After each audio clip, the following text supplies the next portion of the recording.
Hello, my name is Joseph Turner.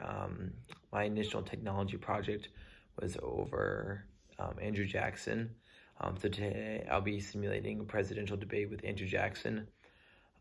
The main topic I'll be discussing today is his involvement in Native American immigration, because I feel like that was one of his key ideas. Or if you think about Andrew Jackson or notable historical events, they're all related to Native Americans and their impact on and their culture's impact on New America. So I'll just begin the presidential debate by asking, Mr. Jackson, what is going to be your key running platform for the 1820 election? And excuse me, and Andrew Jackson would say, I'll just simulate him as me. So the idea was originally proposed by George Washington and was well underway among the Cherokee and Choctaw by the turn of the 19th century. In an effort to assimilate with American cultures, Indians were encouraged to convert to Christianity, learn to speak and read English, and adopt European economic practices such as individual ownership of land and other property. Thomas Jefferson's policy echoed Washington's proposition: respect the Indians' rights to their homelands and allow the 5 tribes to remain east of Mississippi, provided that they adopt behavior and cultural practices that were compatible with those of Americans. So Jefferson encouraged practicing an agriculture-based society. So when George Washington and Thomas Jefferson talked about assimilating Indians with culture, they were talking on a more agricultural level. And I'm going to encourage to renew the policy, but implement political military action for the removal of Indians from these lands and work to enacting a law for Indian removal. So I'm going to take what Thomas Jefferson and George Washington started. I'm going to take it to a new level with the proposed Indian Removal Act. Because right now we have different cultures in America, and it's tearing us apart. So if we wipe the slate clean with one culture, we can be unified as an empire and one day superpower. So the next question that's going to be asked is, what is the role of a Native American in your ideal states? You're being Andrew Jackson. So Andrew Jackson would say, white people are the model Americans that make Native Americans more like white Americans. So the purpose for Native Americans either is for them to be removed from the equation, so we can be united around the white Americans, or if they can become more like white Americans, so that America can be unified among one culture. Otherwise, they'll be disrupted. There could be civil war break out.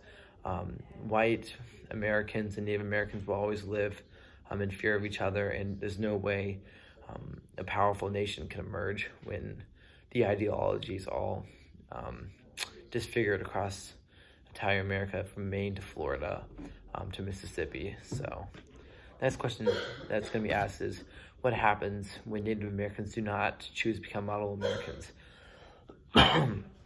And Andrew Jackson would say, the military force is necessary to cleanse the land of those who disrupt American culture. Because right now, the ideas of Washington Jefferson is to simply give them the option to exist and thrive in American markets on an economic and agricultural level. But what Andrew Jackson is going to do is he's going to force Indians to either cave in to the white people's culture and become white Americans and contribute to a strong American society.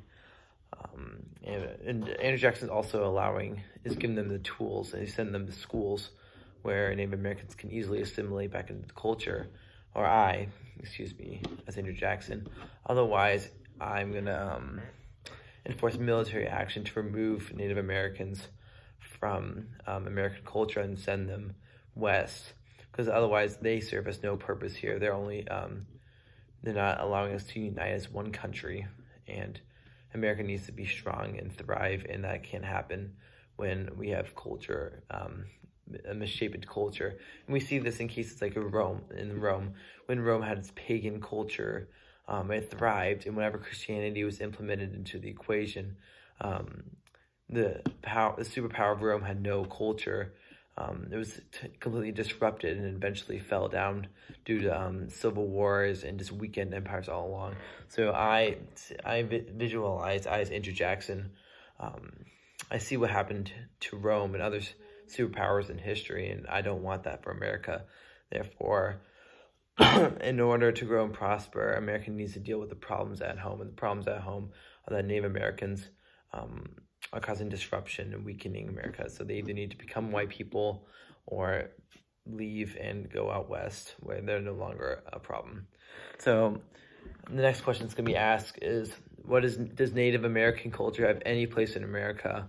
And what Andrew Jackson say is just the history of America, or I believe that the history, or Native American culture is simply the history of America.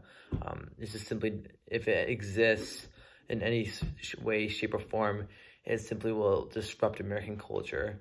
And the reason why I choose between the culture of ancient English or the English culture and Native American culture, I look and see what's more technologically advanced. Because they look around the world in European countries, we decide whether if we want to be strong and united, otherwise, or weak and separated. And so therefore, to choose to completely submit to white people's culture. And if we do this, we become strong as a nation. We have technological advancements unlike no other. And we need to give all people opportunity to become strong Americans. Therefore, the Native American culture has no place in America. It needs to be uprooted and thrown out like weeds in a vegetable garden. So that is why Native American does not have any culture. So that is my simulated debate of what Andrew Jackson most likely would have said in response to Native American culture at this time. Thank you for listening. I hope this video gets uploaded. I'm pretty sure the sound works. Thank you for your time. Have a blessed night. I'm just gonna see.